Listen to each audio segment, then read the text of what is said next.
The opinions expressed on the following program are strictly those of the guests and do not necessarily reflect the views of WCZT, Regional Media, Coastal Broadcasting, personnel, or advertisers. Money Talk with Melanie, brought to you by MrCreditRepair.biz.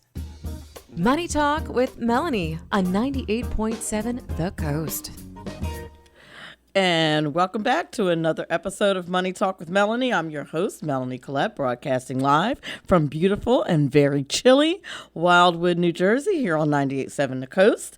Our guests this evening are in hour one, leadership consultant Candace Gruber will talk command and control versus servant leadership. Which is the best way of leading an organization or company? I can't wait to chat about that. And then in hour two, the 8 p.m. hour, we will have Renae Baker, who is the founder and director of the Broadway Carolers. And she's going to talk Destress and Recapture the Christmas spirit. So just in time for this in-between week that we have in between Christmas and New Year's. We don't know what to do with ourselves. We stay in the Christmas spirit, and hopefully your stress is over now that we have Christmas kind of out of the way, and are staring into a raucous New Year's Eve, hopefully. But that's what we're going to talk to Renae Baker about. So I'm looking forward to speaking with her about that. But before we do, a few news items to talk about. The holiday season, according to some CEOs, was unusually slow during the holiday quarter, which is kind of odd. If you usually that's when most companies make their money. Most small businesses. That's actually why Black Friday is called Black Friday. It's one of the reasons, because that's kind of when companies are considered to go into the black financially, as opposed to being in the red. According to Forward Air CEO Tom Schmidt, he described the fourth quarter demand as unusually slow in an interview with CNBC's Frank Holland. Additionally, he says that the weak demand may last a few quarters of 2023, as much inventory has already moved into the warehouses domestically. And then finally, one of the things that he attributes to this situation is China's shift in COVID policies. You know, for the longest time, they had a no COVID policy, which is, like anything that's communicable is nearly impossible. Chinese Lunar New Year starts on January 2nd, and the overall economy should be moving back closer to pre-pandemic normal, but it isn't. We're not quite here yet, according to what the Forward Air CEO says. And China's shifting their COVID policies again, which I think, at least for the people of China, is probably a good thing. Another thing to look at is the economy overall, as far as the global economy. According to another source, the global economy is heading into a decade of low growth, according to some economists. Now, what's interesting about this, and I'm sure that I've mentioned this before, is that there are some people, mainly the mainstream media, that are saying that we are not in a recession, when by the textbook definition of a recession is 2 straight quarters of negative growth. Well, we already had that in quarter one and quarter two of this year. So in my estimation, we are already in a recession, but the media has tried to kind of redefine the meaning of a recession, which is not a good thing, which is not okay in my opinion. But that's what they're doing. I think we're already in a recession and could be headed to a depression if we're not careful. The International Monetary Fund, in fact, now projects that global GDP growth will slow from 6% in 2021 to 3.2% in 2022 and down to 2.7% in 2023. All just not good news for our economy. In fact, when being interviewed by CNBC, they said there's potential for a full reopening of the Chinese economy was the biggest positive that the markets could expect for 2023. With China's policies on COVID and things of that nature, they've been having protests. President Xi, the perpetual, I should say, president, who is really basically a dictator, but that's a conversation for another show, has been getting a lot of heat from his people. And just FYI, if you don't know anything about their government, that's not allowed. It's not like the United States where we can talk badly about our president. We can make fun of them. That's not a thing in China. So the fact that their people are protesting and it is causing him to make some shifts is relevant. But with the outbreak of COVID in China, despite all their stringent laws, you have a lot of items being made over there. It's negatively affecting the supply chain, along with all the other, pandemic issues that have been going on. So it's just very interesting to take note of that. Now, here's kind of some good news, bad news. According to an article in The Ascent, gas prices could reach $4 again next year. Now, what's interesting about that article is it suggests that $4 is cheap. It is not. I just thought that the headline was very interesting because I was like, that is not particularly low. I mean, it's lower than $5, near $5, which is what a lot of us are paying. If you're out in California, you're hovering around the 6 and 7 range. But according to the article, gas prices could fall slightly in the coming months, but not likely to stay that way throughout all of 2023. Analysts in this area think that prices could peak at $4 a gallon or more next summer. And the article says that 2023 is not going to be a cakewalk for motorists. It could be expensive. And I'm like, more expensive than what? Like, it's already expensive. Like, what are we talking about? And it's been expensive. It's been expensive ever since ever since the brand new president, now entering his third year, signed all of those executive orders to basically make us no longer energy independent. That is what is raising the prices. Don't listen to this narrative that it all started with the Ukraine war. Yes. Is that relevant? Yes. But prices were already up pretty high from the time President Biden got into office and changed the energy policies that were in place. So what are some things that you can do to mitigate the high gas prices? Well, you can consider driving less.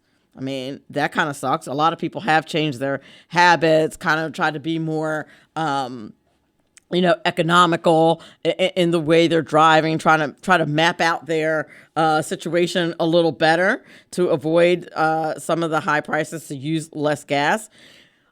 Maintaining your car is really important. Regular car maintenance, making sure that you get your vehicle checked. Not only can you improve its efficiency, its gas efficiency, but of course you can improve the safety as well. Replacing your filters. I know they always ask you when you get your oil changed, you want to change this filter? You may want to consider go ahead and changing your filter. Making sure your tires are properly inflated will also help you kind of squeeze every penny out of every gallon. Another thing you can do is maximize your rewards. If you have a gas credit card, oftentimes they offer rewards. You might want to consider what gas chains do that, what gas chains don't. And with different credit cards, they give different cashback rewards. So you might even want to look at that. I know Apple Card, I think, does it with Exxon or something like that, which I love. It's nice to, believe it or not, you would think 1%, 2%, 3% doesn't add up. But if you think about how often you make daily, everyday purchases just to live, believe me when I tell you, it adds up. And then another thing you could do is shop around by perusing such websites like Gas Buddy and AAA.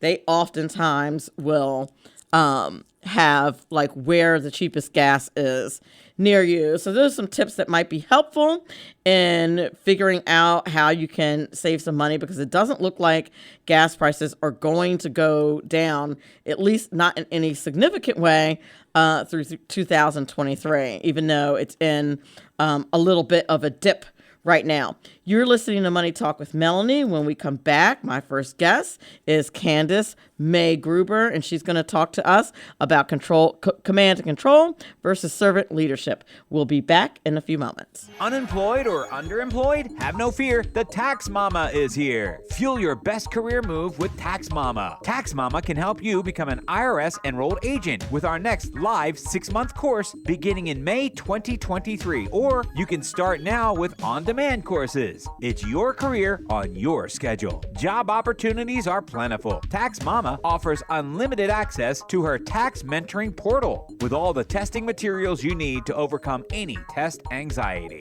Get your 3-year tax education in 6 months and become an IRS enrolled agent through the TaxMama. Visit irsexams.school. That's irsexams.school now to get your best career started today. Unemployed or underemployed? Have no fear. The TaxMama is here. Fuel your best career move with TaxMama. TaxMama can help you become an IRS enrolled agent with our next live 6-month course beginning in May 2023. Or you can start now with on-demand courses. It's your career on your schedule. Job opportunities are plentiful. TaxMama offers unlimited access to her tax mentoring portal with all the testing materials you need to overcome any test anxiety. Get your 3-year tax education in 6 months and become an IRS enrolled agent through the TaxMama. Visit irsexams.school. That's irsexams.school now to get your best career started today. Unemployed or underemployed? Have no fear. The TaxMama is here. Fuel your best career move with TaxMama. TaxMama can help you become an IRS enrolled agent with our next live 6-month course beginning in May 2023. Or you can start now with on-demand courses. It's your career on your schedule. Job opportunities are plentiful. TaxMama offers unlimited access to her tax mentoring portal with all the testing materials you need to overcome any test anxiety. Get your 3-year tax education in 6 months and become an IRS enrolled agent through the TaxMama. Visit irsexams.school. That's irsexams.school now to get your best career started today. Money Talk with Melanie, brought to you by MrCreditRepair.biz. Money Talk with Melanie on 98.7 The Coast. Welcome back to another edition of Money Talk with Melanie. I'm excited to welcome my first guest. I apologize for the delay. We were having some technical issues here in the studio, but my first guest is leadership consultant Candace May Gruber. She's going to talk to us about command and control versus servant leadership. A little bit about Candace May. She is the founder of Candace May Leadership Development Training and Services and has also pursued a prestigious certification as a Maxwell Leadership Executive Program certified team member, adding proven leadership strategies for her clients' needs. Candace May uses her personal and professional life experiences to relate to her clients and audiences in heartwarming, humorous, and human ways. And I'm very excited to welcome to the show Candace May Gruber. Hey, Melanie, how are you? Hi, I am well. How are you? I'm great. So happy to be here with you. Sorry about the delay. Our gremlins were working we're working overtime tonight. That's okay. I'm on here. I'm standing by. There's so much more to your bio than I stated in your intro. Do you have anything that you'd like the audience to know that I didn't mention? I have a new book that published last June. That's exciting. That's very exciting. Being a published author, and it took bestseller in 6 countries. That was exciting. Excellent. I love it. I really liked this topic, and I'm sure you'll tell us more about the book. I really actually thought about this in a relationship context, but I know it certainly can apply to businesses and organizations and things of that nature. But it's always been my philosophy, no matter what kind of leader you are, that leadership is really service. So I'm excited to talk to you about the differences between a command and control type service or a servant leadership type style. And my personal opinion is that probably a hybrid of the two is the best combination. If you could come up with like kind of a perfect combination. But I'd love for you to explain it to the audience. When you say command and control leadership, what are we talking about? Well, it all comes down to people and relationships, right? And so I think the best leadership is situational leadership. So it depends on what environment you're working in. The command and control style leadership really comes out of the industrial age. Some would say it goes all the way back to the plantation and slavery side of it. But it was, this is what you're going to do, and you're going to do it my way. In the industrial age, it was about manufacturing and industrial factories that were new, and it required a conveyor belt, and people had, just do what I tell you to do when I tell you to do it, right? That's the kind of a command and control style. There's really not a lot of participation from the lower ranks, right? It's pretty much do as you're told and don't make much wave. And some people think that that's an okay leadership style. Matter of fact, I would say that's probably more the old school way of doing it, right? More of an authoritarian style. Definitely, yes, absolutely. Autocratic, right, is another term we might use for it. Yes, right? yes. And again, in some situations, that's what's needed. I'm not saying that that's bad all the time, right? Right. Now, but I'm not saying the world has shifted. We have a lot more knowledge workers, a lot more service industries. We have educated people. We have now, after COVID, we have the workplace. It used to be very strict. Command and control, you will show up the 9 to 5, 8, or whatever your shift is. Now we have more flexible schedules. We have people working hybrid schedules. We have people working remotely. So things are shifting, and we're being forced to embrace a different style of engagement.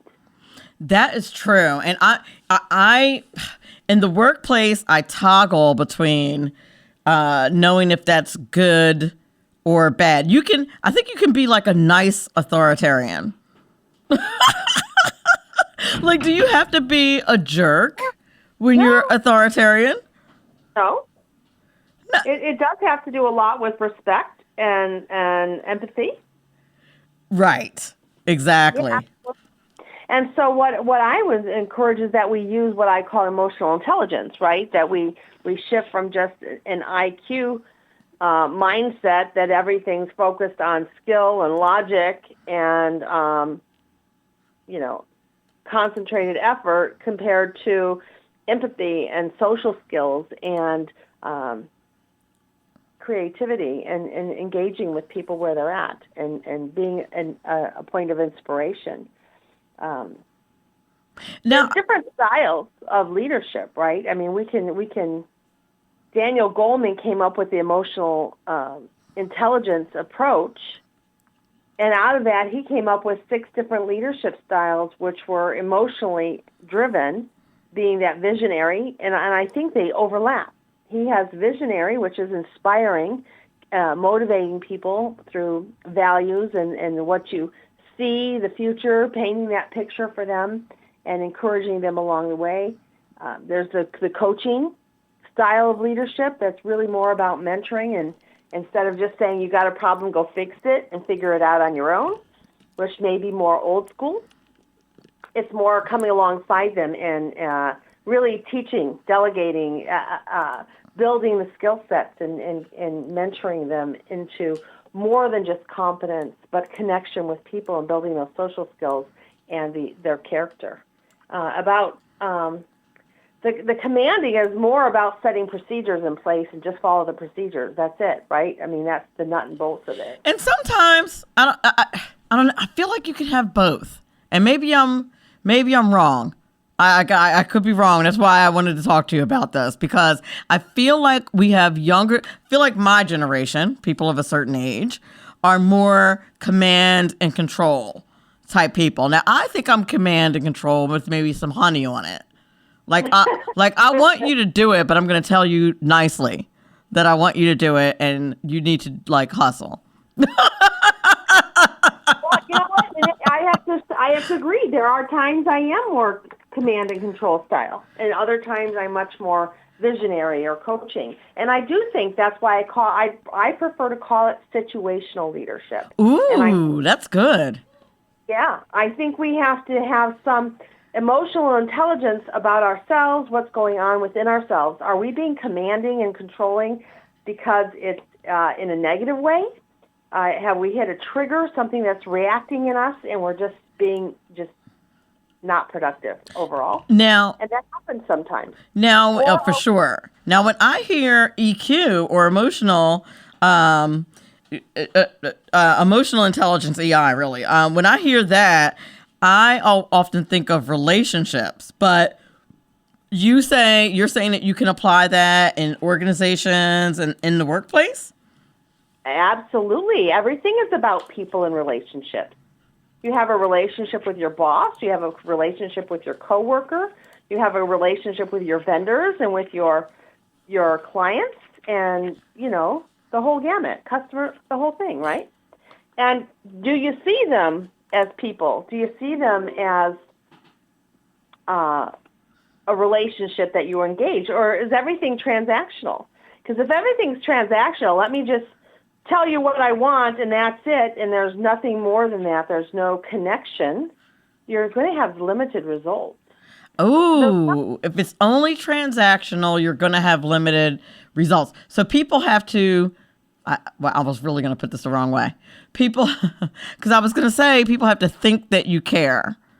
But you should actually care though, right? We want people to feel that we care, right? Because really decisions are made out of emotions, aren't they? We think it's about logic, and we present things as if it's logic. But the bottom line is emotion is what drives a decision. The logic just reinforces that emotional decision.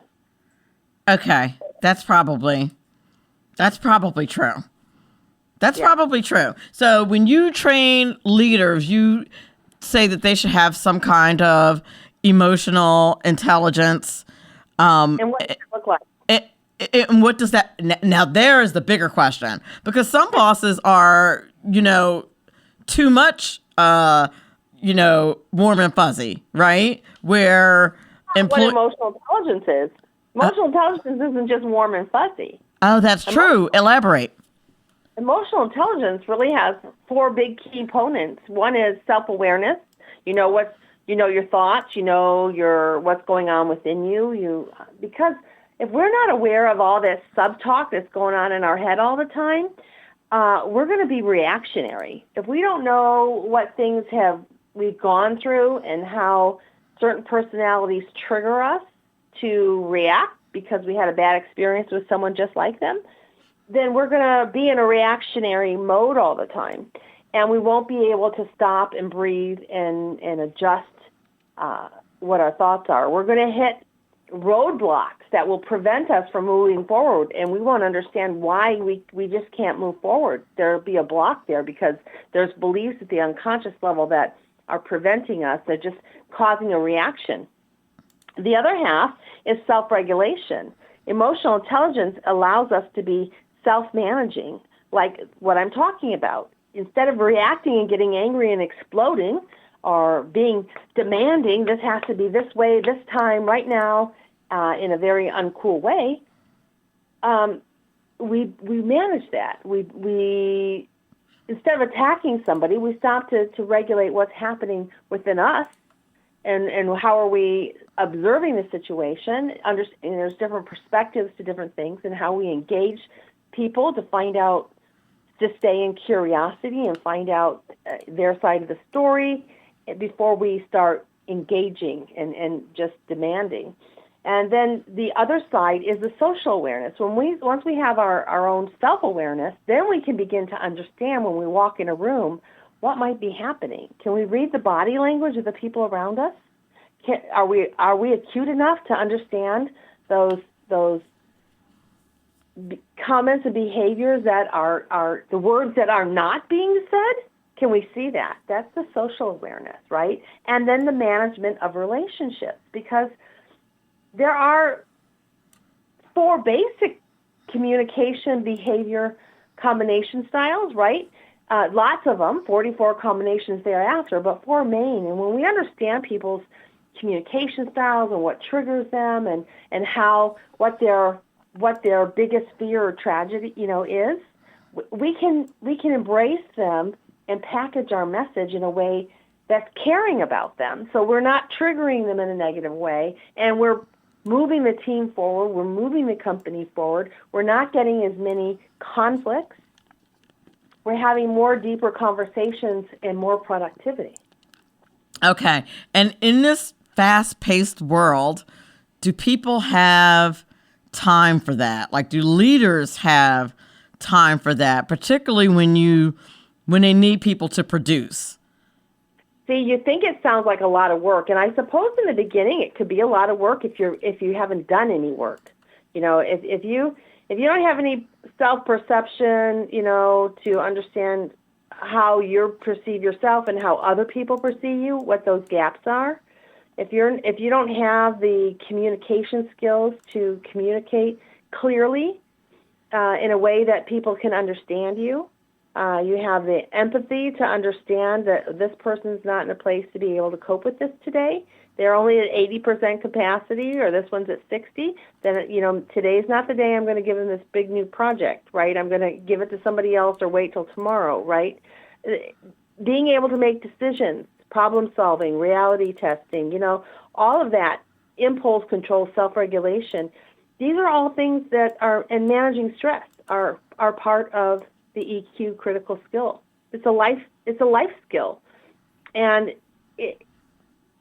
when we learn it and develop it, it becomes automatic. It just becomes our way of behavior and our way of thinking and our way of engaging people. So it doesn't have to be cumbersome.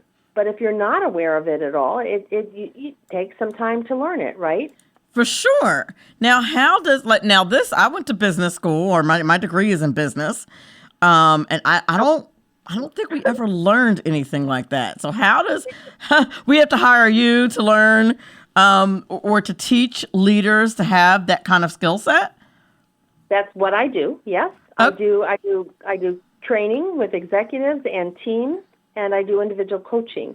And we know that when you combine coaching and training together, you get an 80% higher retention of new behavior, right? You were able to adapt those behaviors.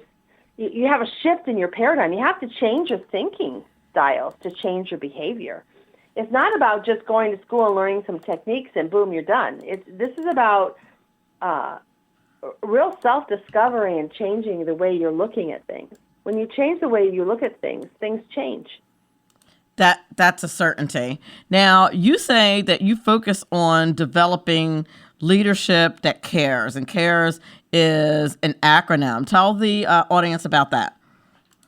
Yeah, CARES is the methodology or framework that I like to use. It covers leadership development through communication. There's communication style for interpersonal communication, one-on-one communication, and then there's communication style that you use when you're doing sales presentations or speaking to large groups. I happen to do both. I offer both of those trainings. Attitude, that's the mindset, the attitude, understanding yourself, understanding the bigger picture. And a lot of times we have conflicts in the office place, and you just know that person's got such an attitude. They got such a chip on the shoulder, and nobody's dealing with it. So when we're working through training, it's kind of a self-discovery. And we have lots of tools. We have assessments for their own self to understand their own communication style and their own strengths of what their strengths are and are they using them and how to leverage them, to identify their blind spots, that there's things that people are seeing in them or perceiving them a certain way that they're not seeing in themselves. 360 evaluations and various other tools. It's very important for us in leadership to have an accurate view of ourselves and how others see us. I mean, a potent question is to ask ourselves, what's it like to work with me on the other side? Oh, no, I don't want to know that. I'm just kidding. I've often wondered that. I think I saw a meme or something about that on social media one time, and it said something like, I want to know what it feels like to be in my energy, to be in my own energy. Exactly. And we do have an energy. That's an energy, an aura that goes before us as we walk into a room even. And so that's something I get into through coaching. The R in CARES is relationships, because it is all about people and relationships. How do you retain your employees? Are you building relationships? Are you nurturing them and building into them? What about the E? That's the emotional intelligence, equipping your team with emotional intelligence, building their awareness. Now, do you do this with everyone at this level? And then the S, of course, is sales enablement or sales training. And no, there's different levels of training. There's basic training that goes out for entire teams that's nurturing them, helps them with their attitude, engaging them, helps them be more productive, helps them get along and have some awareness there. And then those, do you know how to identify who's a good leader, a potential leader? Because if you've got a company and you want to expand, which most businesses want to increase their sales or their territory, right? Right, of course. Then they need leaders to expand. Or they get to the point of expansion and they can't open a new location or office because they don't have anybody who can lead. Everything comes to a standstill. Or they open and it fails and closes because they didn't have anybody who could pull the ranks together and give them the vision that they need to see and find ways that motivate each individual to really show up and produce instead of having conflicts, instead of hoarding information, instead of, everybody working in silos because nobody wants to get along, instead of somebody coming along and empire building, instead of working for the benefit of the team and the company. That's a good point. That's a very good point. We're up against a personal break. Wow, Mel. A commercial break. My brain today. A commercial break. We're talking to Candace Gruber. We're talking to her about command and control leadership versus servant leadership. And we'll be back in a few minutes. Unemployed or underemployed? Have no fear, the TaxMama is here. Fuel your best career move with TaxMama. TaxMama can help you become an IRS enrolled agent with our next live 6-month course beginning in May 2023. Or you can start now with on-demand courses. It's your career on your schedule. Job opportunities are plentiful. TaxMama offers unlimited access to her tax mentoring portal with all the testing materials you need to overcome any test anxiety. Get your 3-year tax education in 6 months and become an IRS enrolled agent through the TaxMama. Visit irsexams.school. That's irsexams.school now to get your best career started today. Money Talk with Melanie, brought to you by MrCreditRepair.biz. Money Talk with Melanie features lively discussions of a wide range of global, domestic, and kitchen table financial topics. Money Talk with Melanie on 98.7 The Coast.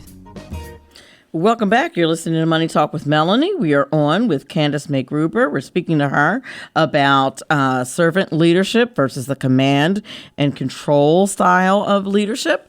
And, I was thinking about this topic earlier today, and I think I told you that I was talking about leadership in relationships and certainly in organizations, because there was I was on social media and there was this meme about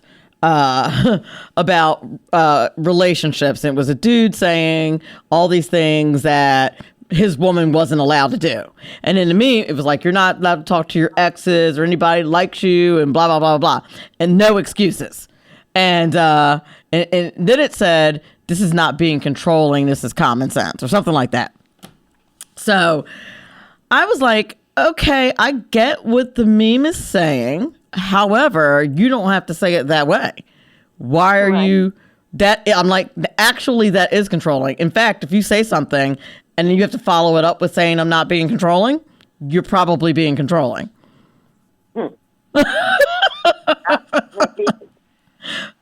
So, so needless to say, this conversation on social media debate ensued.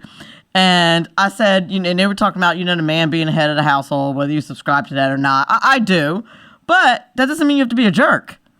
Right. Absolutely. Right. You can be, leadership. And that's what I said. I said, leadership is service. And that's what a lot of people miss. Yeah, leadership is service. So the old way was a triangle with the leaders at the top, very few leaders. The top of that pyramid gets smaller and smaller, and the big base at the bottom, right? And that's all the file and rank. And all these people here at the bottom are to serve and do all the heavy lifting for those at the top. At least that's the old method that we used to picture, right? And there was the authoritarian or autocratic command and control style leadership. There's a more democratic, participative, collaborative leadership style. And then there's the delegative, which is a laissez-faire. You may have heard that word in college, which are hands off. These are the experts. They can all lead themselves. Those are different styles of leadership. One is not better than the other. It depends on situations. And that's why rather than just saying servant leadership, because a lot of people think that's tied to a church, I like to use the word situational leadership. And then all of these elements kind of come together where you are being visionary, you are inspiring your people. There's a difference between management and leadership. Management is more about process and procedures, hiring and firing, and all of those pieces that go into the workflow. And the visionary leadership is the piece that sets where we're going, the course. Are the values there? Or do we have values established for what we stand for and what we stand against as a company? Are our decisions aligned with our values? Sometimes we throw values on a wall and then we ignore them.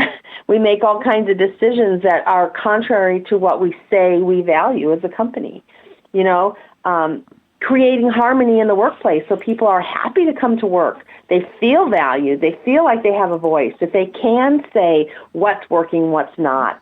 Have you ever been in a work environment where you go, this isn't working. We're down here. We're doing this day to day. We know there's a better way. But God forbid if we go to tell our leaders, they're going to tell us, be quiet. That's not our job. Oh, right? Absolutely. I had a job like that. My last job that I had before the one I'm currently working in was very much like that.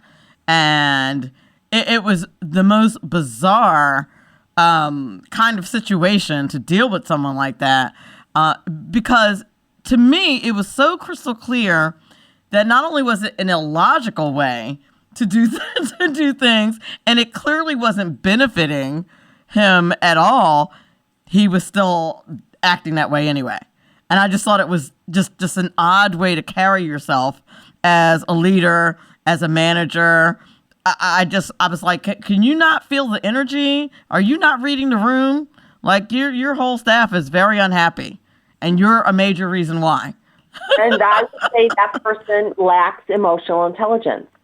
They're not aware of themselves, of what's going on inside them, nor are they able to manage and regulate their behavior for the benefit of the group and the business.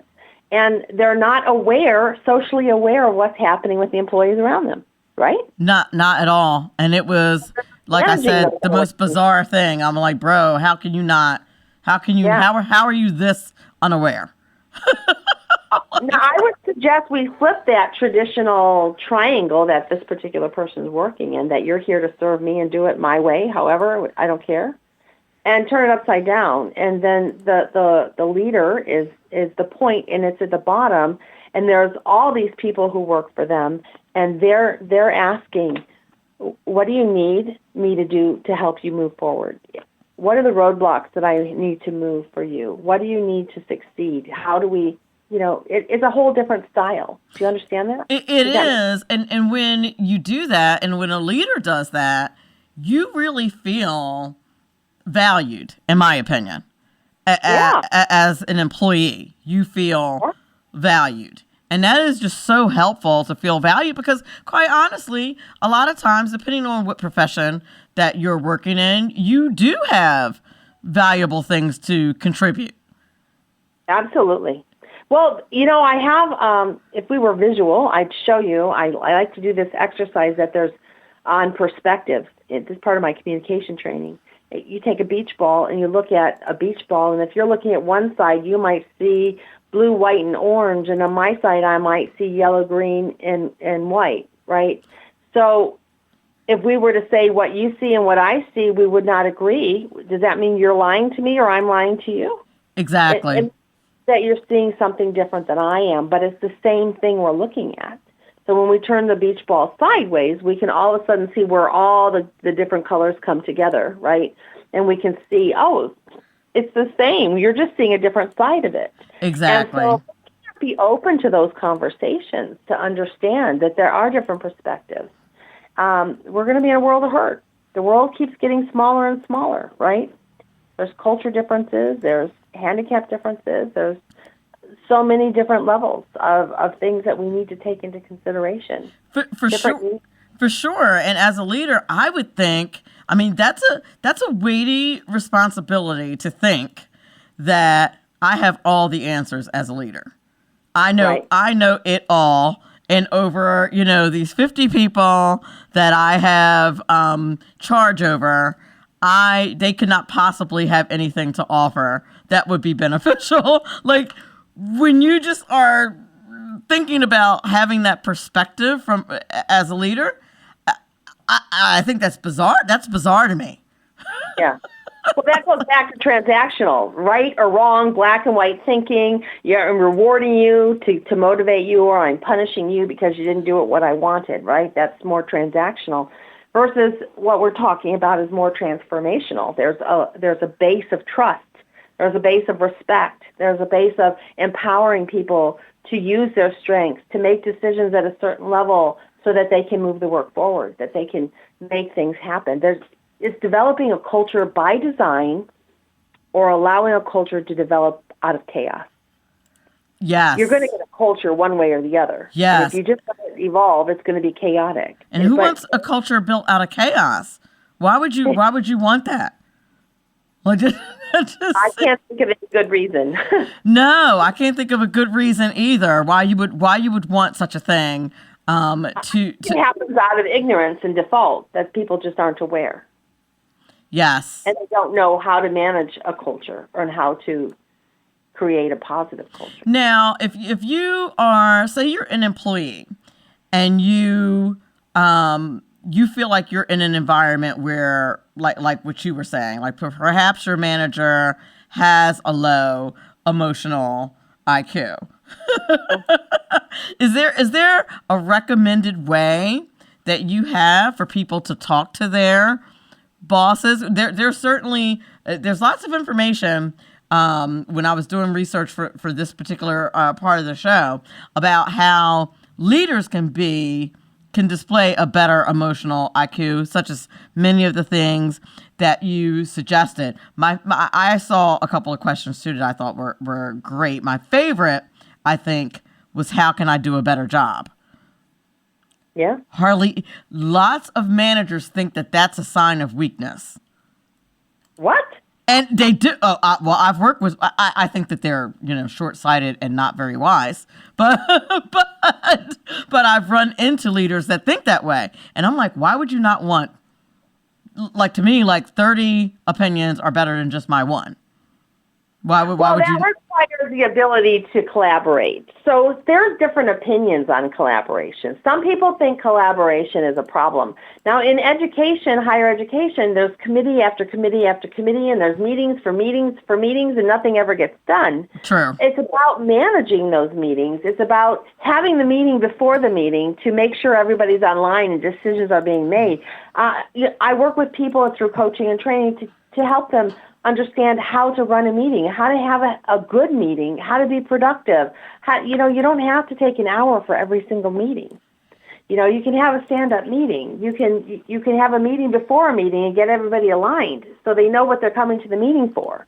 There's tools that can be placed for better functionality, for better communication, for more collaboration. So back to that idea of collaboration, people think you're going to ask 30 people for their opinion and we're going to have 30 different answers and nothing's going to get done.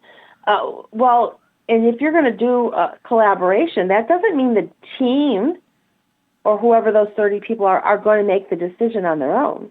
The leader makes the decision. Yes. But they go to the team and they listen.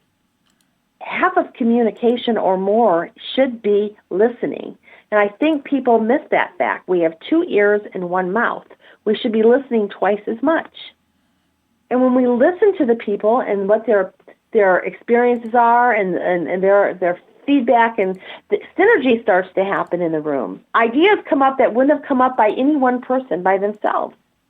So after we gather all this information, then the leader can make the decision, but he's more equipped or she's more equipped with more information and stronger options.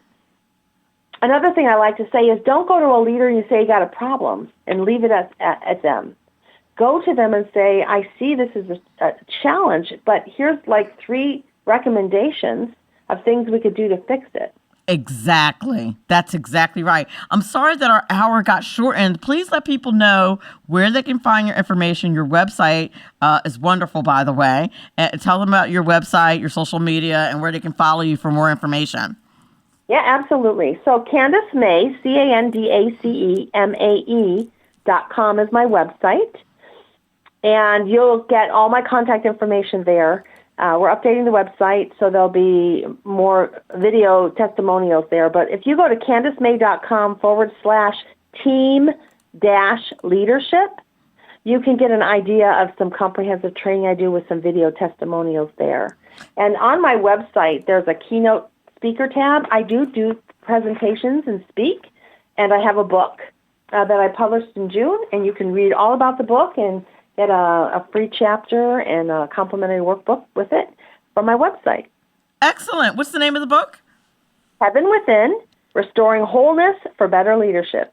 Excellent. I love it. Candace Mae Gruber, thank you so much for being on Money Talk with Melanie. We appreciate you. You have a happy new year. Happy New Year. Glad to be here. Bye-bye. Right, bye-bye. Brought to you by MrCreditRepair.biz. Money Talk with Melanie features lively discussions of a wide range of global, domestic, and kitchen table financial topics. Money Talk with Melanie on 98.7 The Coast. Welcome back to Money Talk with Melanie. We are at the end of our first hour, actually beginning of our second hour, depending on how you look at it.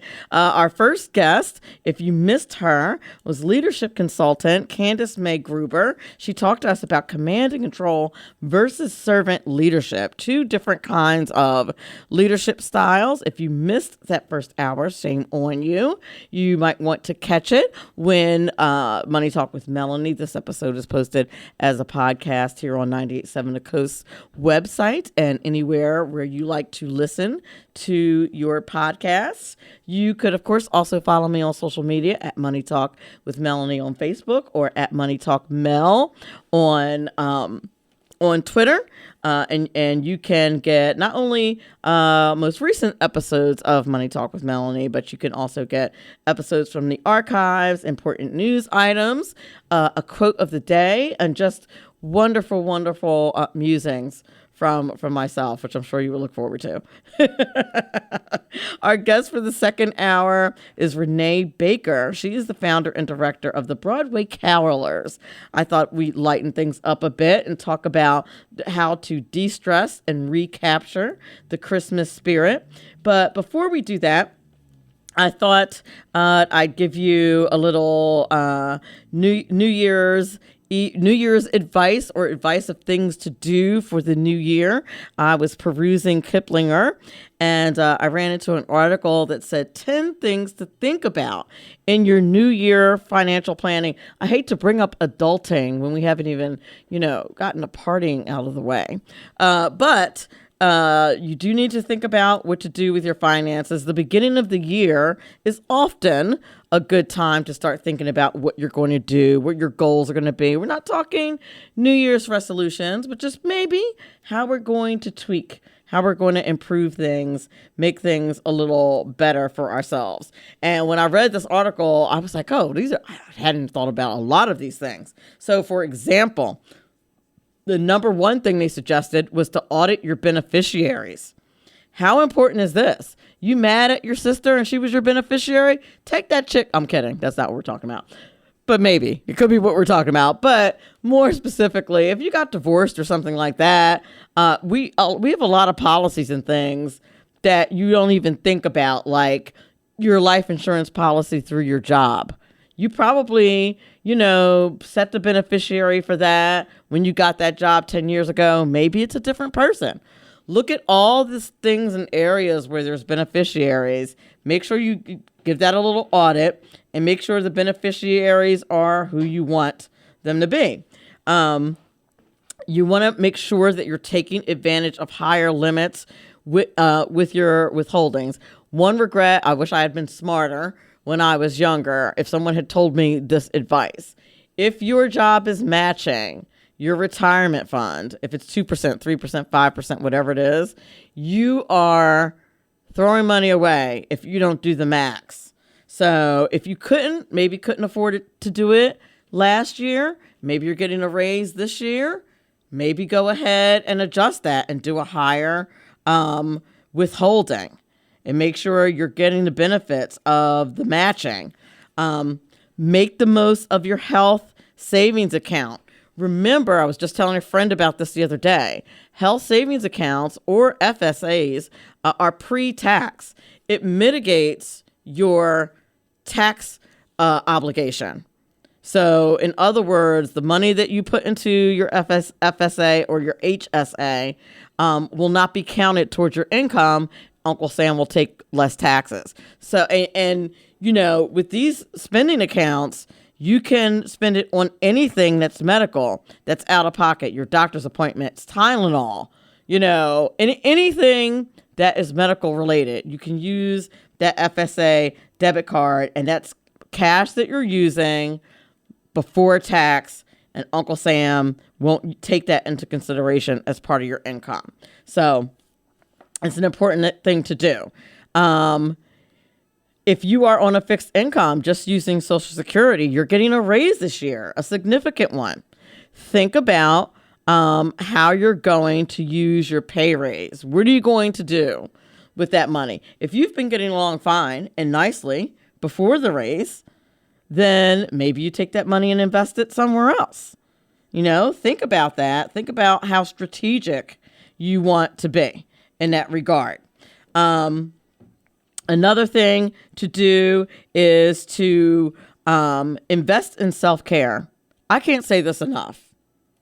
Your physical and mental health is so important. If we learned anything during COVID, did we not learn that?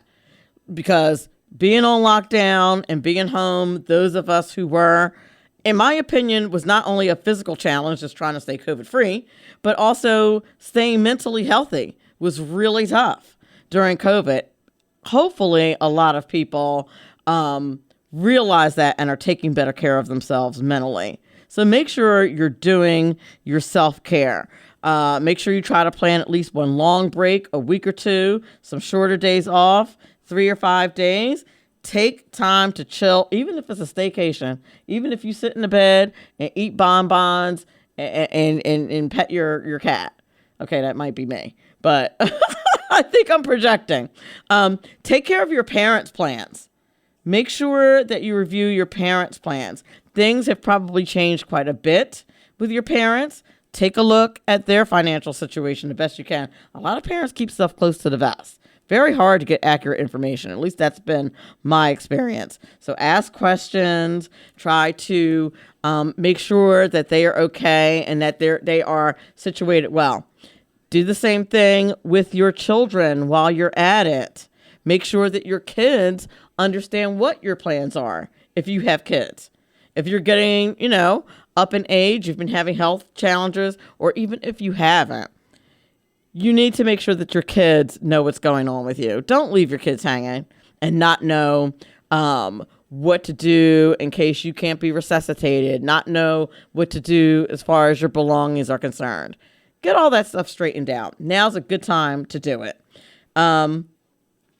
You may decide for this year that you want to decide what relationships you want to focus on. Are there people that you need to get rid of?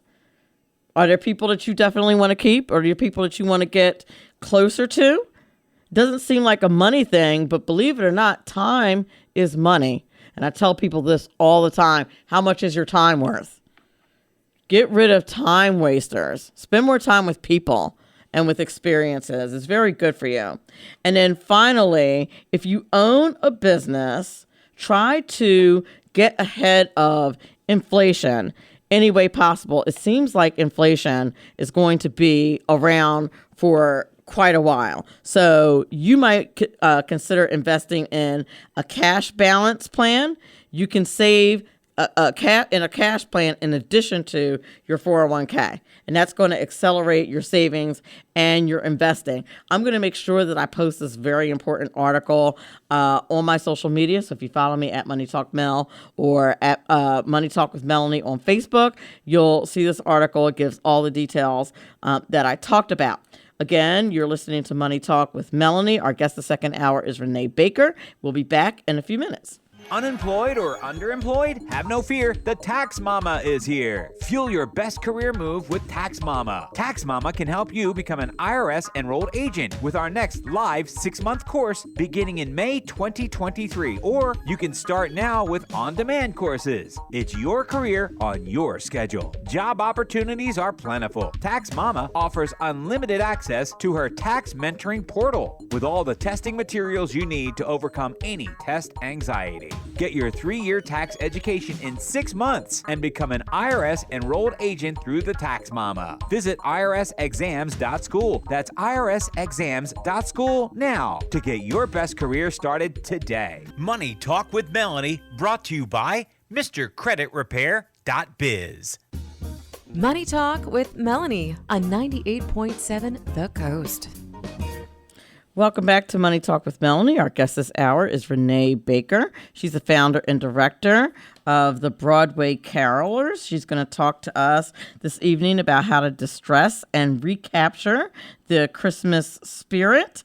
A bit about Renae. She is a subject matter expert on Christmas carols, a specialist in Christmas facts, traditions, and lore, and is full of holiday spirit. She is the founder and director of the Broadway Carolers, a company of Broadway-trained holiday carolers who perform at some of New York City's most iconic establishments.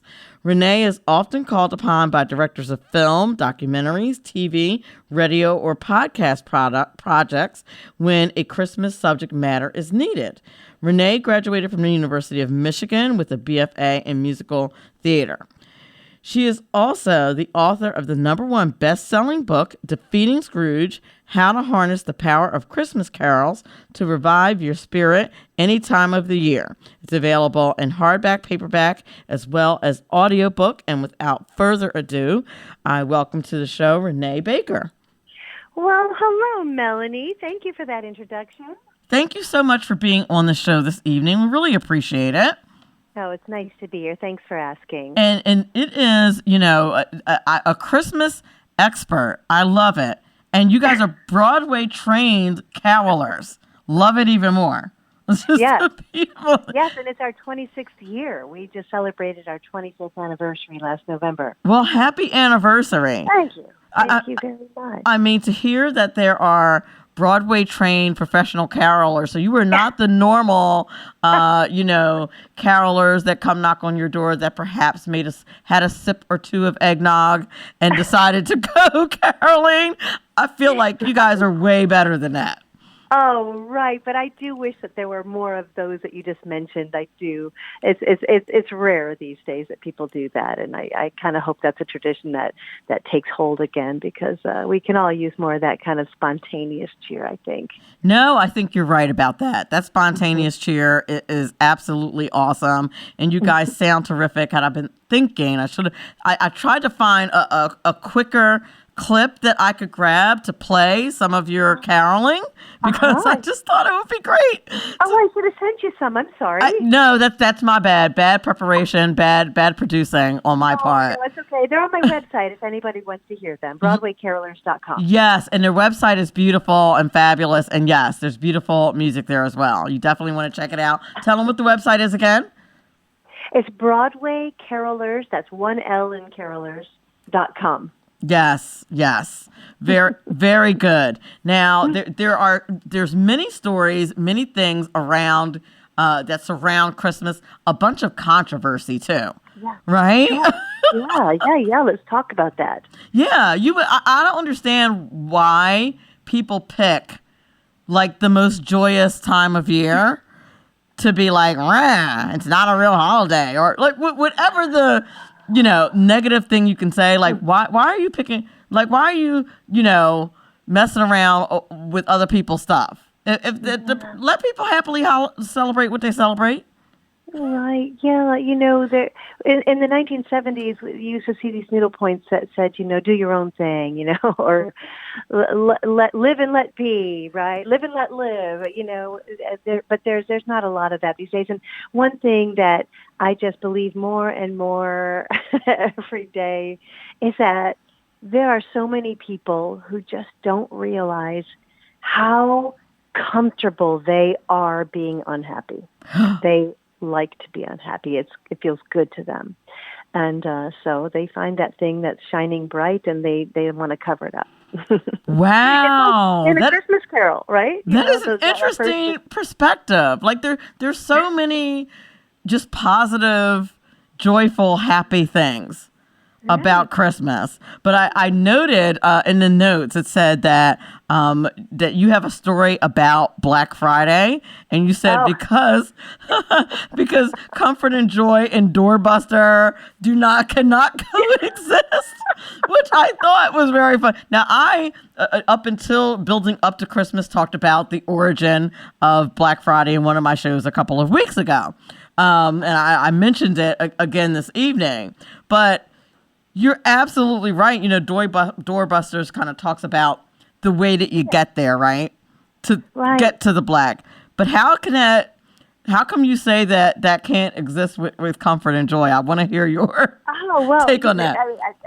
I'm sorry, I haven't heard your story yet. I would really like to hear that. But, I'll tell you quickly the story. And the thing is, I am happy to say, I will lead with the fact that I noticed that Black Friday has been altered a bit. I do believe that a lot of these companies that were doing the doorbusters have realized that people really don't like that idea. And so a lot of them are not open until the next morning after Thanksgiving dinner. But so there was one Thanksgiving day. Oh my gosh, it must have been around 2005 or 2006 or something like that. And I had people over. I lived in Montclair, New Jersey at the time, and I had company over for Thanksgiving dinner. And I had been asked by a well-known a department store, a designer, for two different locations at outlets, right, to have a quartet of carolers at each one of these locations starting at midnight on Thanksgiving. Wow. I know. And I was like, well, okay, and they wanted us, at first they said 4 hours, and then they said, no, we want 8 hours. for each one of these quartets. And I was like, oh, that's just too much on the human voice. We would actually have to have another quartet come in at 4 a.m. Right. You can't sing like, what do they, oh, never mind. It's just annoying. It's not like you're playing a piano. It's your voice, man. What? They just really wanted your voice to be ruined for the rest of the season. Oh, yeah. No, we would be like, Exactly. That is not possible. Yeah, luckily, because I'd never gone to one of these, midnight events. So they said, you know what? No, let's just go 12 to 4 then at each of these places. That's great. Okay. So I was going to be at one of these myself. So I left my guests at probably, 9 at night or something like that, because I wanted to, I made everybody get there an hour before midnight. So we get there. I get there by myself, and I'm meeting the other carolers, but I get there at 11, and nobody's in the parking lot. This is an outlet mall in New Jersey. Nobody. I'm the only car at 11, which I thought, well, did I get this right? Maybe I got the wrong date and time. Right. So anyway, then I meet the other carolers, and we go to the particular store where we're supposed to be, and still it was about 10 minutes until midnight before they actually arrived, because they'd set up earlier. But so they had a security guard at the front door and a security guard at the back door. And they gave us some hats and gloves, the designer things to wear, and we were singing. So we weren't in our Victorian costumes, much cooler, much hipper, and so we were singing at the front door as they came in. So there was this line of people. They were only supposed to go in the one door and then out the other door, right? Right. Well, people were going out the door they were supposed to come in with all sorts of stuff under their coats. They were stealing stuff. It was really clear. And the one security guard there, he couldn't do anything about it. He was just one guy. What? And he's looking at us like, do you see what's happening? And it was just so disheartening. And then, so that happened for 4 hours. And then when it was time for us to stop, we went out to the parking lot, and I went out to the parking lot because I drove separately. And there were cars just waiting for other cars to get out of their spots, right? There were no spots in the entire huge parking lot. So I go to my car. As I'm on my way to the car, I see this one car. These two cars had been waiting to get into this one spot. And the one that got in it spurred the other driver to get out of his car and open the door, start a fist fight with this guy, and then his wife, that guy's wife got out of the passenger seat. She's 8 months pregnant. Oh, my word. I know, and there's this fight breaking out, and I'm just like, what? Why? This is supposed to be Christmas shopping, right? And then so I get into my car, and I get out, and of course there were people fighting over my parking spot, and it took me an hour and a half to get out of the parking lot. And then when I got onto the highway, I looked at my odometer, and there were cars 6 miles backed up waiting to get into that parking lot. And I just thought, what? Why? This is supposed to be a Christmas event. All that stress and hate and fighting and greed and stealing, and it was just so antithetical to the whole meaning of Christmas for me that I decided right then and there we would never do another Black Friday event, and we haven't. Oh, wow. You just really, you're like, I'm done. I'm not. No, that's not what we're about. We're about bringing people together in joy and music, and this was just the opposite. I mean, it's like people were not there to be brought together in joy and music, even though we were there. They had a different agenda. And clearly, I don't know how you kind of just ignore something as cheerful and happy as carolers. Mm-hmm. Like, how do you see people singing their hearts out, Christmas carols, and you're just like, meh? Because where the mind goes, the energy flows. And their minds where what am I going to get? How am I going to get it? It was not at all about the spirit of the thing. And so I thought, if we can't look, here's the real crazy thing is that carols making music together. I gave a TEDx talk called "Can Caroling Lead to World Peace?" And the fact is, making music together, there is science behind making music together in groups, bringing peace. It creates more cooperation, coordination, and empathy among the people who are making the music together. It has stopped world wars in their tracks.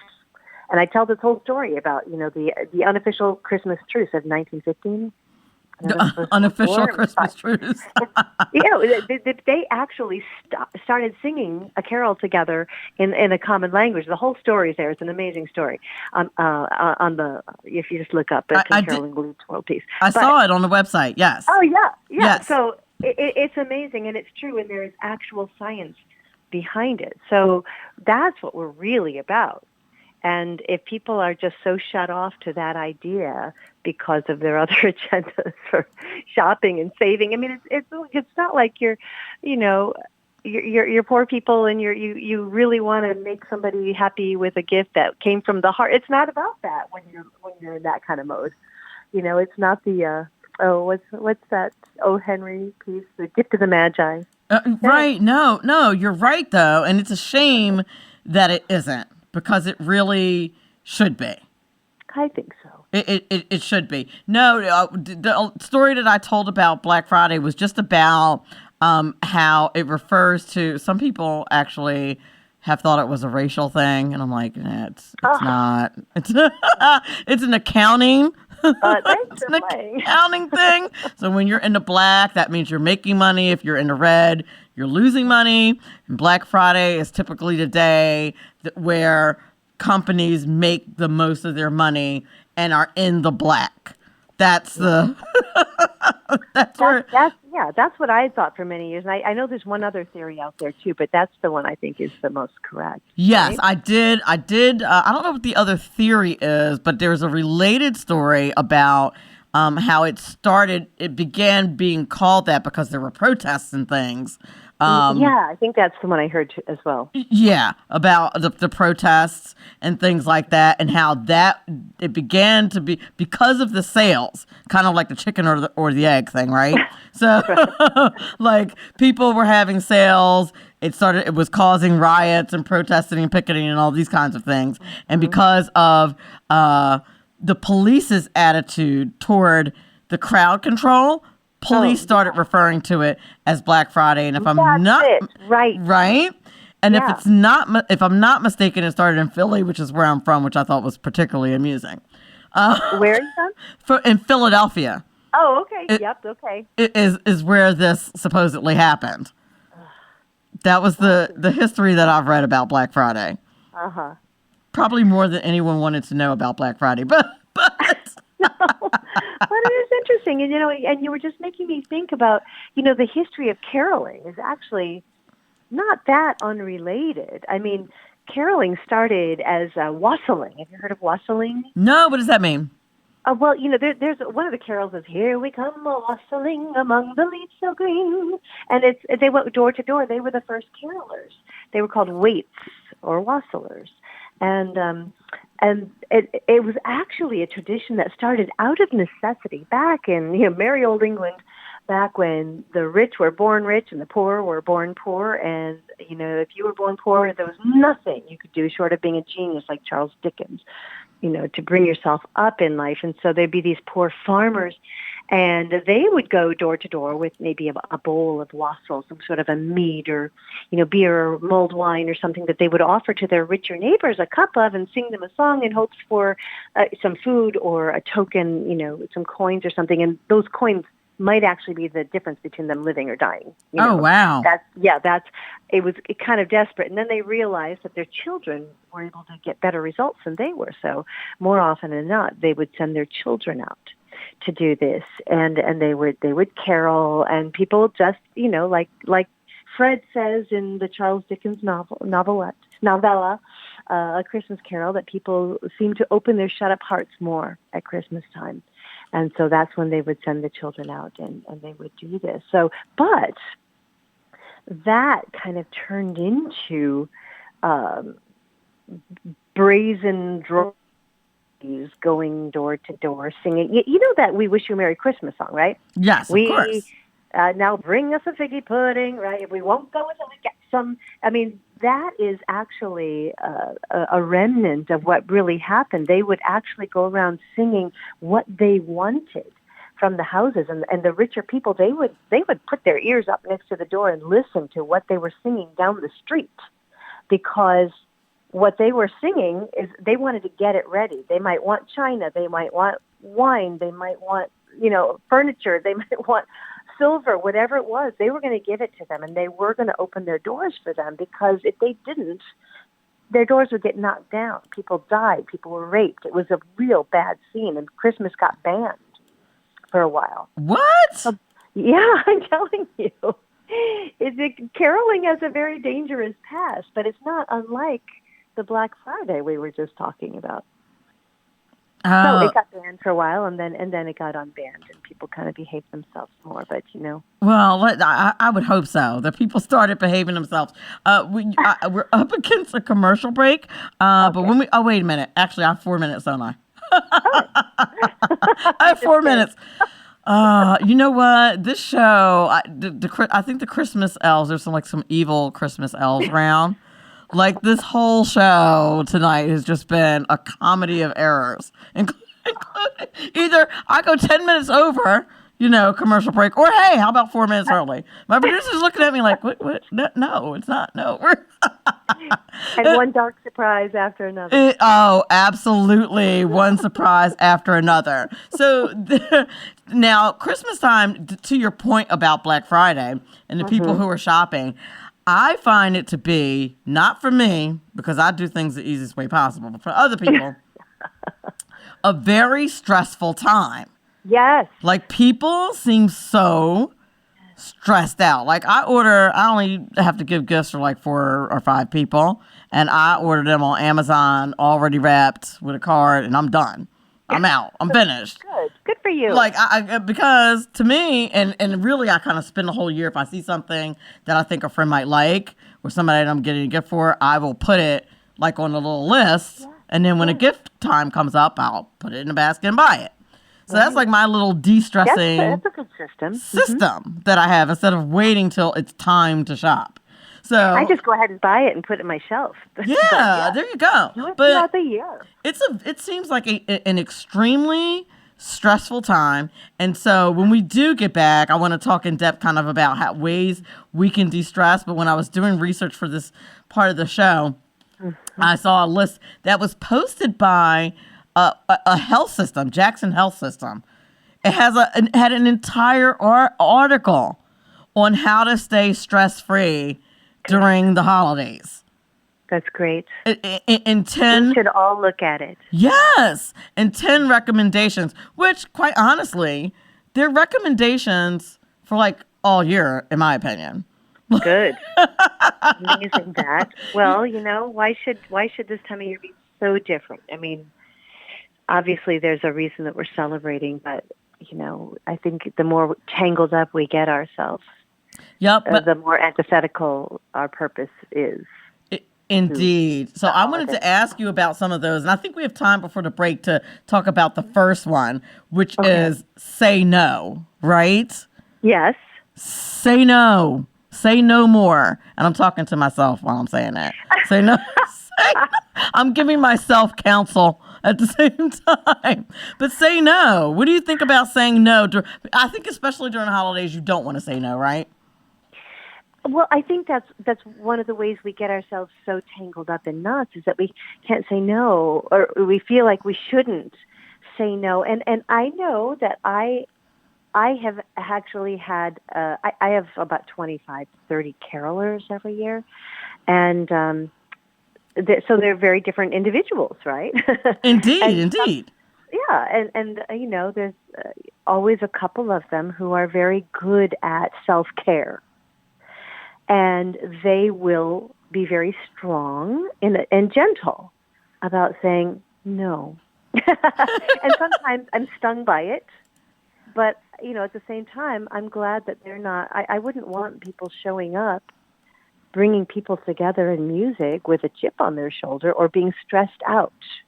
they can't do that, and if they're not in good shape vocally because they've already sung too much, I always do my best to try to replace them if I can, so it's really, I've found about the spirit of it and the spirit in which you say it. And honestly, if you're thinking about your own well-being as well as the well-being of the people that you're working. I mean, look, we give gifts. If we're giving gifts in the right spirit, right? It's not because we feel like we should. That's stressful, but because, gosh, we really want to. And here's something that made me think of you. I thought that you needed this, or this would make you smile. That's a much better spirit to give a gift in. So if we're actually saying, yes, we'll do this for a good reason, I think that that's good for everybody involved, and if somebody's going to be hurt, in a way that you could help them not be hurt, right? In a way that they couldn't help themselves, we want to be able to help people, but I think it's good to actually kind of say, hey, just to weigh it, is this going to hurt me more than it's going to help them? I think it just takes having a heart for yourself and for other people. Yes, that is very true. That's easy to say. I mean, that takes a little puzzling through. And the fact is, I always say that the Christmas season, it's like getting on a tilt-a-whirl, Once the season starts and you're spinning around on that tilt-a-whirl and your flip-flop, flies out or your hat flies out, you're not going to get it back until the season's done. Exactly. And checking your stress is just really important. The other one, rest. And nobody, and you're like, I can't rest. Like, yes, you can. You just decide to rest. Yeah. It'll get done. You just decide to rest. Listen, I get it. It kind of depends. I mean, like, I have, it's a harder time for me because I'm in the business of Christmas. I'm in the special events industry. People call me Mrs. Christmas. They expect a lot from me. And by the way, I tore my meniscus recently. Oh no, I'm so sorry to hear that. I don't know when that happened, but I started hobbling. I didn't know until last Friday that that's what had happened. All I knew was I was suddenly disabled, but I had to get around because I'm a Christmas caroler. Well, yes, you are not going to get to rest during Christmas season. Well, so, everything took 10 times at least as long. I usually buzz around getting so many things done, and it was like God saying, no, guess what? You're not going to be able to buzz around. You're just going to have to, see. But, I have to tell you, we carol in front of lots of different places, and some of them are like clubs where there are a lot of elderly people. And as I was standing there, nobody could tell while I was standing still that I myself couldn't walk very well. But I would see these people hobbling up, painfully walking up the steps. And I thought, you know what? I've looked at them before. The way I look at a new mother pushing a stroller, you just kind of go, oh, they're baby people. They know what it's like to have a baby. Oh, these are older people. They know what it's like to use a cane. No, this is all new and painful for each one of these people in the moment. And so it gave me a sense of, slowing down and just realizing what it actually might be like for these other people. Oh, that's a good point. Yeah. That's a good. You hate for your body to have to tell you to rest, though, right? Yes. Like, ideally, you want to decide. Yeah, that would be nice. That's the way it's been in the past. Yes, but I had my dad used to say, you're burning a candle at both ends. You're going to have to stop. Your body's going to make you stop. Sure enough, that's eventually what would happen. So it's just always the best timing, right?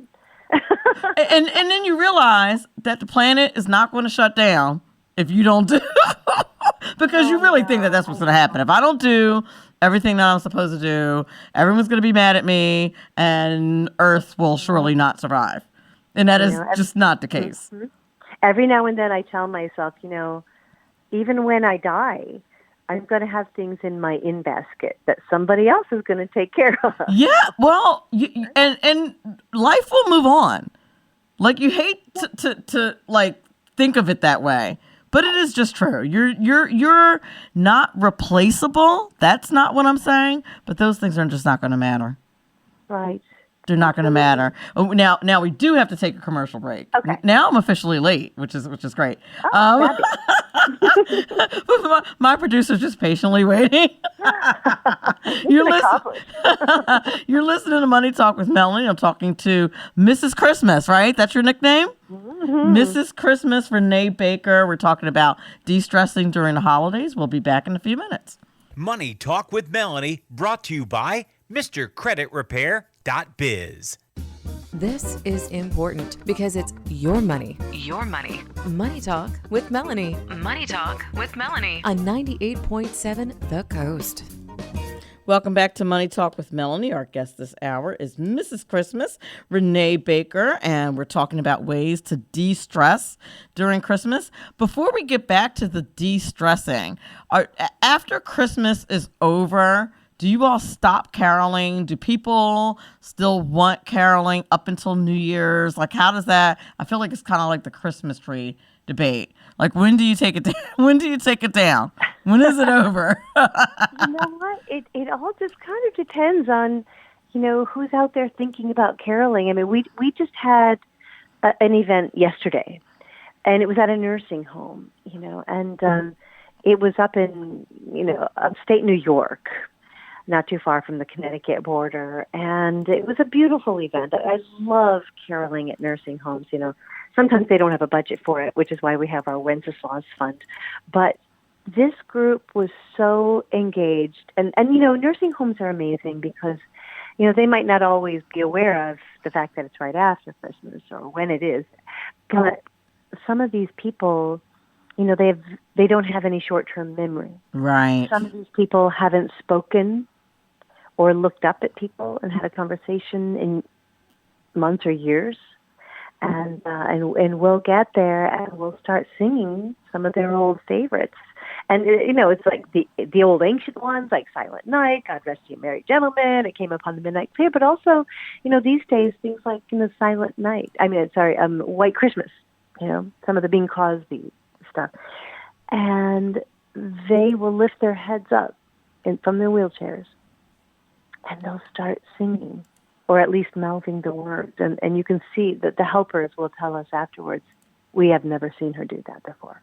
Wow. And so it connects them, and it's amazing. It's just amazing. It's life-giving. So I love doing that. We did 3 different nursing homes this year. In fact, we have one of our music directors. He was our music director for about 3 years, and he was one of our arrangers. We have one of the reasons that people like to call us is because we have these really neat arrangements that are originals, and they were vocal arrangements made by a few different people. But one of them was our dear music director, Dennis, and he quite tragically a couple of years ago just declined really quickly and ended up needing full-time care in a nursing home. And he could not even say half a sentence. Oh, wow. I'm so sorry. Now, but then we came and we sang his arrangements to him. And he was singing and he was conducting us, and it was just amazing. So there's people like that, but every now and then we'll get some people who want to celebrate the 12 days of Christmas, or they'll have an Irish kind of celebration, or, just something that happens more like during the Epiphany, something like that. Or they'll just have a funny little celebration because it didn't work out well for their company during the holidays, but it worked out better in January. This year, the latest one that I know of was yesterday. We just never know from year to year. That's true. That is so very true. Yeah, just have to kind of go with it. You do. Now, another suggestion that this article brought up, and I want to know what your opinion is on this, all right, is delegating. Oh, yeah. Again, I'm talking to myself when I say this. I'm not a big delegator. I will do things efficiently, but as efficiently as I can do it. Well, okay, yeah. Not everybody is, that's a skill. That is a skill that not everybody has. So I just want to say to anybody who's out there listening right now where you're like, but I can't do that. Not everybody can do that, and it's okay. That might not be your skill set. But I will say that I'm not good at delegating, And I kind of have to be because I'm, Mrs. Christmas is one of my nicknames. My favorite is Carol Boss. That's like Kate I like it. Carol Boss. That's good. That's good. The Carol Boss. Renae Right, Carol Baker. Boss. That's good. So, but I tend to try to do everything for everybody. It's just like sort of the mama hen in me. And also just that person, like so many of us feel like we're just not worthy to have things done for us. We need to be the servant to everybody else, right? So that's kind of me. But something like a torn meniscus will help me and maybe you realize that you don't have a choice. I normally go out and do a lot of these jobs, and I actually moved farther away from New York City too. I'm in Pennsylvania now. Oh, okay. But I've been driving into New York City and picking people up and driving them to Upper New York or Connecticut or wherever, but not anywhere near as often as I would have because it hurts to walk. Well, there you go. I've just had to have. First person I find to book on that job, because we go out in trios or quartets, soprano, alto, tenor, bass. I'll book that driver first. But I've just had, the poor altos. I'm an alto. So the altos usually know, well, you're not going to get as much work as the sopranos, tenors, and basses because Renee's going to be on all of these jobs. But not this year. This year I was on very few of the jobs, and I was dealing with the clients, talking to them, setting it up, and I was only on a few of the jobs. So delegating was what I absolutely had to do. Did it make me calmer? I don't know if it made me calmer and more joyful as much as it was just necessary. Now, and if that's what it takes to, But did you acknowledge or see or realize that, okay, this was not the worst thing in the world? Like, I thought it was going to be a catastrophe. And it really was not a catastrophe. It was not a catastrophe. And, part of me, of course, there's there's that Clint Eastwood song, that Toby Keith song, Don't Let the Old Man In, you know the song? I don't know that song. Don't let the old man in. Because somebody said, Toby Keith said to him when he was directing a movie, or producing a movie at 81 years old, oh, how do you do it? How do you do it? funny. He said, I don't let the old man in. He was like, oh, I'm writing that song, and he did. But it's like, I was like, okay, this is okay if I sit back and don't do as many of the performances, but then am I letting the old person in? I don't know. That's a tough one though. But it's like, okay, to get older. Like that's, I don't know. When I turned 50, a lot of people were like, you feel crazy, you feel bad, you feel down because you're 50. And I'm like, it's just a number. I'm like, right? No. I love my 50s. Me too. Listen, 50s are the best. I love them, right? Yes, like you get to this point where you really don't care, and that is like an awesome space to live in. Yep. I wish I had like a 50 mind in my 25-year-old body. It would be like the epic combination. Wait, the youth is wasted on the young. What did they say? What's that say? It so is. It completely is. But yep. And like I should have learned to delegate a long time ago. Long ago. We should teach it in school, Melanie. Why don't they teach that? They should teach that. I taught financial literacy, but I never taught delegating, and I should have. Yeah. I should have. Now, this one I don't like. Don't eat and drink too much. I'm offended. In fact, I'm triggered. I'm attacked. Like, I'm not. No, I actually had a meeting with a nutrition consultant before the show because I'll be, new life, new me, 2003. I like that. It rhymes. But I'm going to Aruba this weekend, so I'm gonna make sure that I just do as much damage as possible before my healthy journey. Good place to eat pineapple, I think. Yes. So don't they say that if you're stressed out, you'll eat and drink probably too much to self-soothe.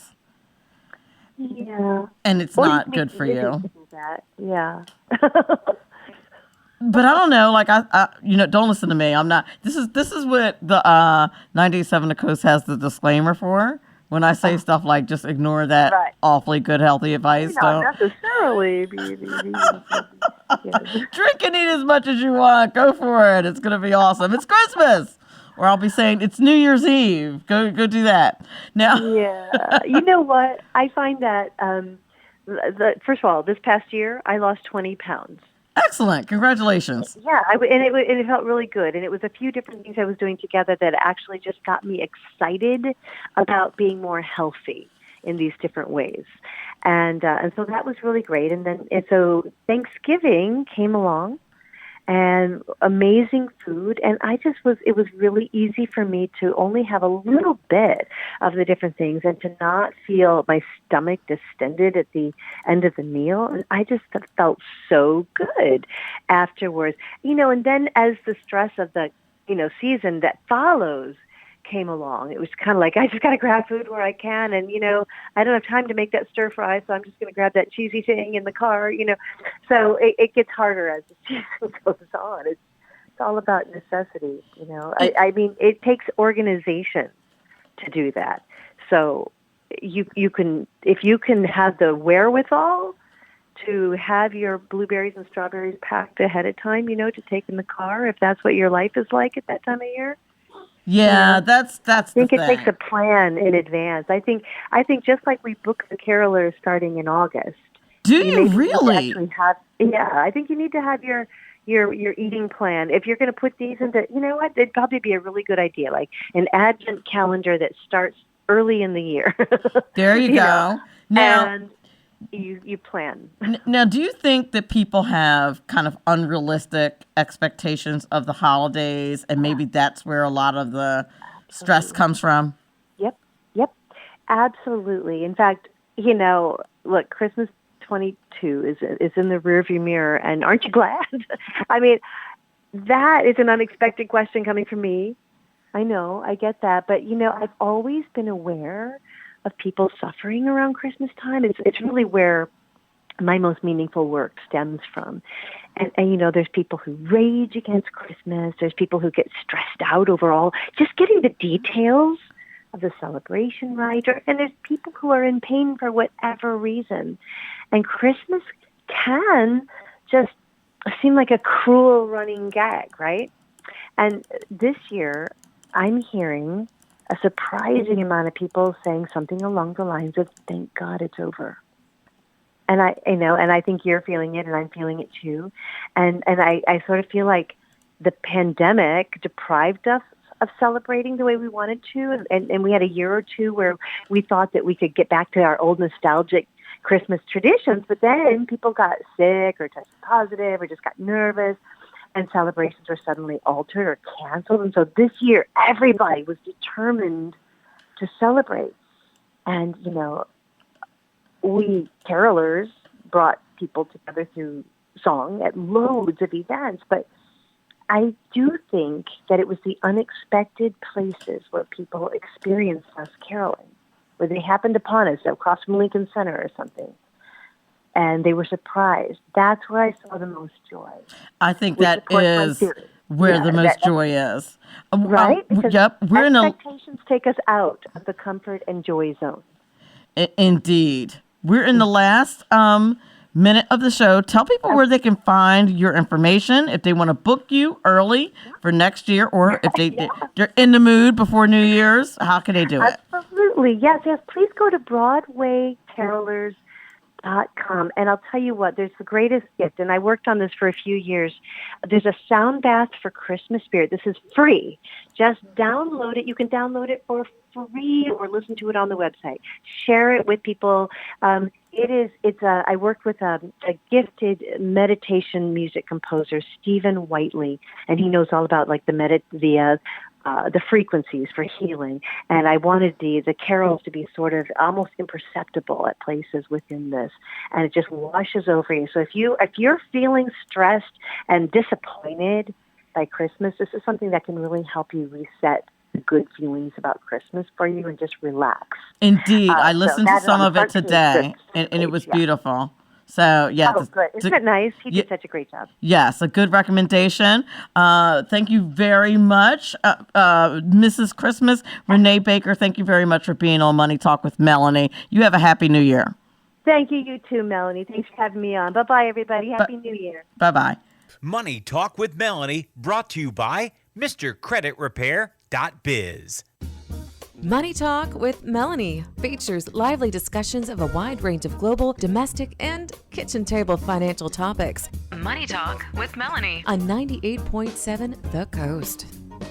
Welcome back to Money Talk with Melanie. I want to thank my guests, Candace May Gruber and Renae Baker this evening. I want to thank Mark, who ran the board this evening. I want to thank you for listening. If you're listening as a podcast, thank you so very much. I definitely want to thank Eva Rosenberg, a.k.a. the TaxMama, for sponsoring this evening's show. Tune in next week where we'll have more fabulous guests. And remember, all of this is important because, after all, it's your money.